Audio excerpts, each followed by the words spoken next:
രക്ഷാപ്രവർത്തനം തുടർന്നുകൊണ്ടിരിക്കുന്നു. മുബഷീർ ചേരുന്നുണ്ട്. മുബഷീർ, പുതിയ വിവരങ്ങൾ എന്തെങ്കിലും ലഭിക്കുന്നുണ്ടോ?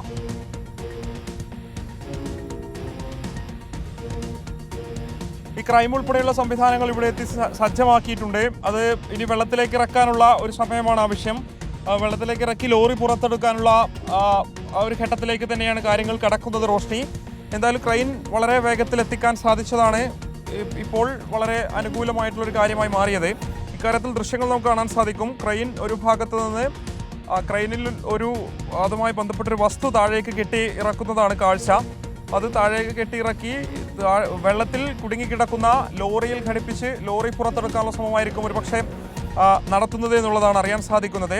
ഇതിലേറ്റവും പ്രയാസകരമായിട്ടുള്ള, അല്ലെങ്കിൽ ഈ ദൗത്യത്തിന് ഏറ്റവും ദുഷ്കരമായി മാറുന്നത് ഈ ലോറി താഴ്ഭാഗത്തേക്ക് മറിഞ്ഞ സമയത്ത് ലോറിക്ക് വലിയ കേടുപാടുകൾ സംഭവിച്ച് അത് തകർന്നിട്ടുണ്ടാകും. തകർന്ന ലോറിയുടെ ഭാഗങ്ങൾ ഒരുപക്ഷെ ചിന്നിച്ചിതറി പല മേഖലകളിലായിട്ടാവും കിടന്നിട്ടുണ്ടാവുക.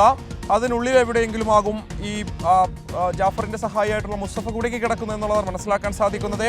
അത് മനുഷ്യന് സാധിക്കുന്ന വിധത്തിൽ അദ്ദേഹത്തെ രക്ഷപ്പെടുത്താൻ സാധിക്കാതെ പോയൊരു ഘട്ടത്തിലാണ് ഈ ക്രൈൻ ഈ ഒരു മേഖലയിലേക്ക് കൊണ്ടുവരുന്നത്. KNRCയുടെ ക്രൈനാണ് ഈ ഒരു മേഖലയിലേക്ക് എത്തിച്ച് ഇപ്പോൾ അതുമായി ബന്ധപ്പെട്ട വസ്തുക്കൾ, കമ്പി പോലെയുള്ള വസ്തുക്കളൊക്കെ തന്നെ കെട്ടി വെള്ളത്തിലേക്ക് ഇറക്കുന്ന കാഴ്ചയാണ്. വളരെ പ്രധാനപ്പെട്ട ദൃശ്യങ്ങളാണ് റോഷ്നി.